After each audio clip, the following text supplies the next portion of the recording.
Welcome to the Deep Dive.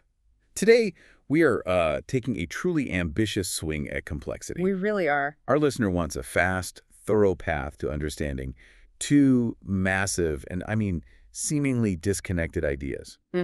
First, this idea of a missing layer in the classic story of evolution. And second, how that very concept of adaptive speed, well, how it illuminates the crises we're facing right now in tech, finance, medicine, all of it. That's right. The mission really is to uncover what we're calling a hidden layer of evolution. It's a non-obvious mechanism that does a lot of the heavy lifting, the structural macroscopic stuff required to explain the diversity of life we see. And you're saying we need to put this on the table now. Why the urgency? Because, frankly, with the advances in AI and computation, if this mechanism is real, the machines are going to find it anyway, just through sheer pattern recognition, sooner rather than later. Okay, let's unpack this. We have to start by questioning, well, the foundational assumption we've all been taught in school about how life changes. We have to. We start with the classic mechanism. The central dogma. Exactly. We all learned it. Genes are DNA sequences, and life changes when those sequences get randomly changed by mutation. A cosmic ray hits it, a copying error, something. And those changes are to the three-letter codons. Right, which determine the amino acids, which then fold into proteins. And those proteins are either the little molecular machines, the enzymes, or they're the structural elements like cartilage or collagen. But the moment you really think about this, a problem, it just sort of crops up. Yeah. The issue most people instinctively feel is that this whole process, random, occasional good, changes to a chemical code that affects tiny nanoscopic machines. It just seems too haphazard, too slow. It does. How do you get from a shrew's foot to a bat swing with that? It feels like trying to rewrite the operating system of a supercomputer one random bit flip at a time. And that suspicion is completely valid. The traditional biological reply is always just time. Given enough eons, these tiny random changes will add up. But does that really hold up? Well, the classic mechanism is phenomenal at explaining nanoscale changes. Absolutely brilliant. Why a finch's beak is a tiny bit longer, or the exact difference in a pigment molecule. But it really, really struggles to explain the transition from one macroscopic body plan to a totally different one. So here is where it gets really interesting. If random molecular mutation is the binary code of evolution, what's the high-level programming language? The thing that gives it real power. That is the perfect analogy.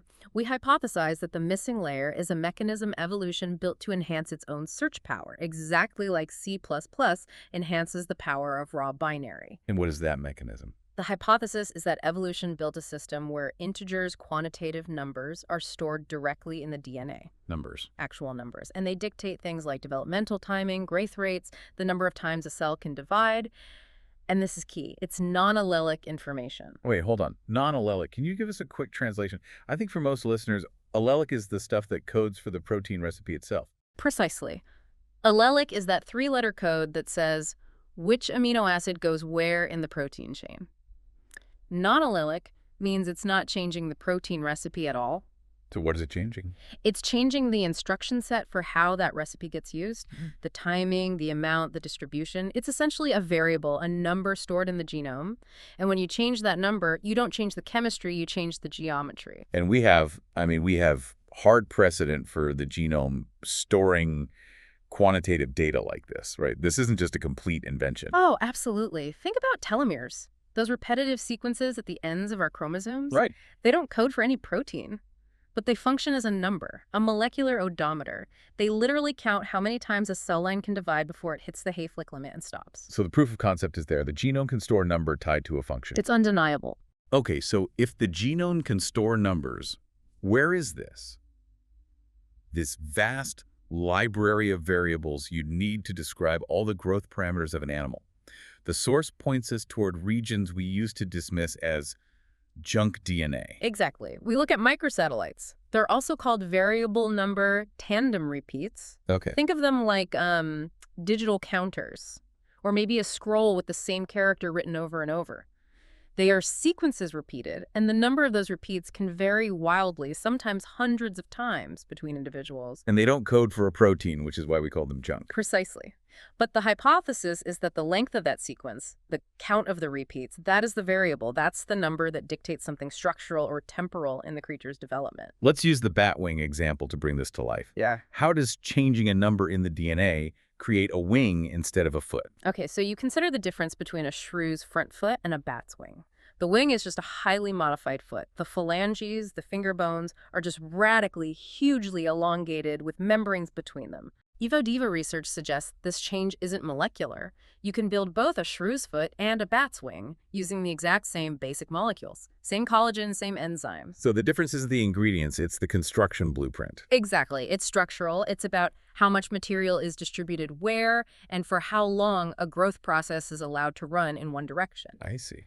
So if you have a variable, a microsatellite, that dictates, say, grow fingerbone X for duration D, and a single mutation changes that variable from D equals 10 to D equals 100. You immediately get a massive visible functional difference. Instantly. You get the change from a foot-like appendage to a wing-like one. And this allows selection to rapidly explore the adjacent possible, those accessible, advantageous new forms at a speed random mutation just can't keep up with. That rapid ability to change suggests that evolution isn't just discovering new forms, it's discovering what you call explore modes. Yes, ways to discover forms fast. And human consciousness, our culture, that's one of the ultimate explorer modes. So when an animal makes a huge leap, Like the first bat achieving powered flight, an entire new adaptive landscape just opens up. Millions of new niches.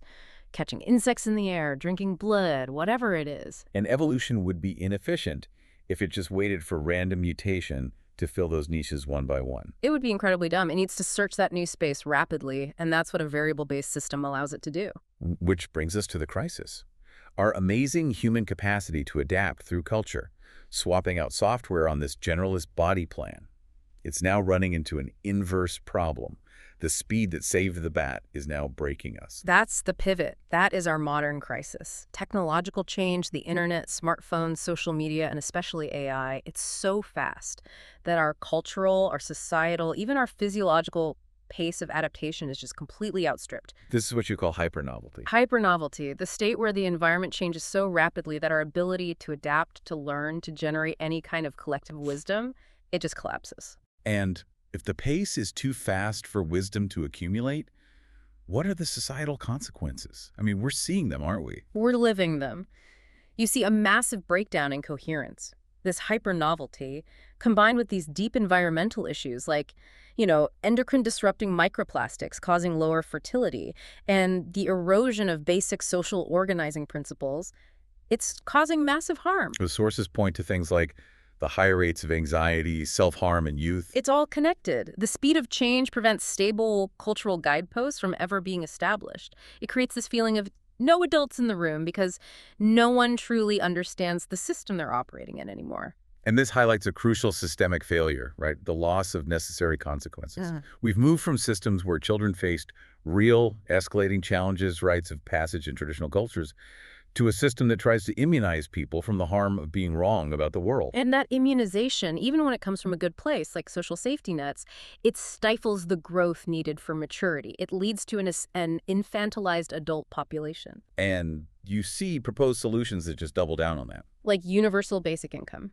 It keeps people from starving, which is good, but it completely fails to address the essential human need for purpose. And people without purpose are incoherent. They're easily manipulated, which links directly to systemic insecurity. So if social adaptation is failing, we start looking for systemic structural failures in the economy. This brings us to a frankly terrifying financial risk.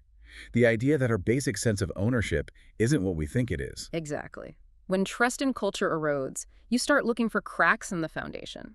The sources we reviewed raise serious concerns, echoing people like Michael Burry that the stock market may be wildly overvalued due to fraud, due to bubbles, and a crisis could trigger something very specific, something called the Great Taking.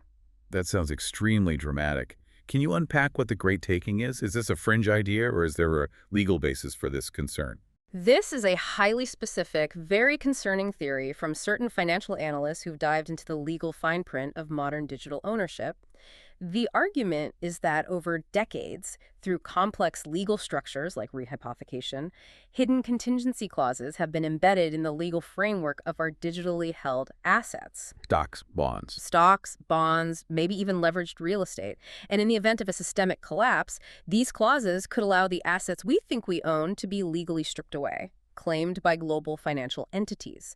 It's a mechanism built into the system to socialize losses and centralize control.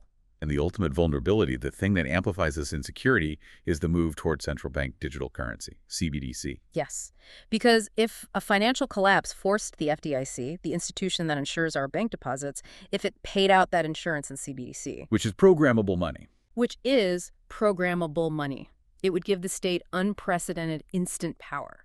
They could debank you, cut off your funds, restrict what you buy for non-compliance.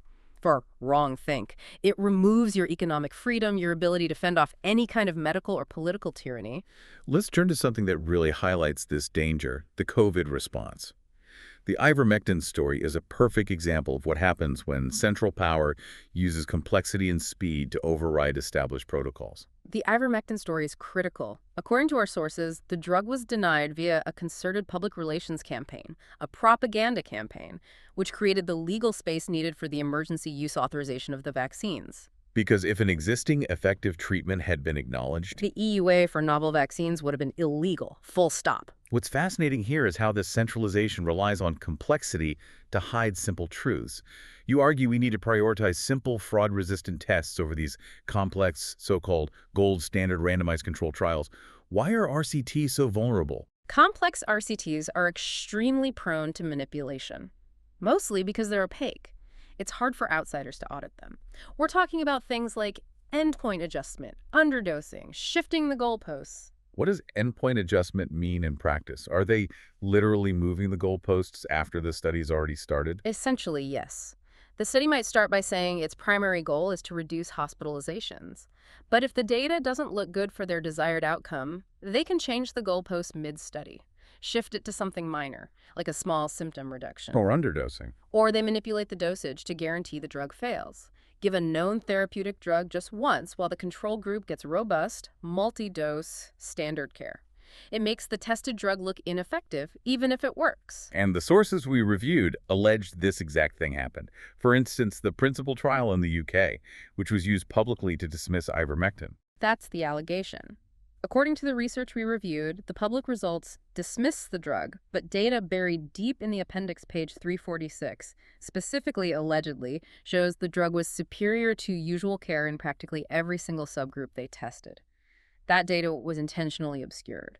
But the most shocking evidence shared in the sources comes from what you might call a natural experiment here in the U.S. Yeah. There were 80 court cases where families sued hospitals to administer ivermectin to desperately sick, dying relatives. What did the results allegedly show?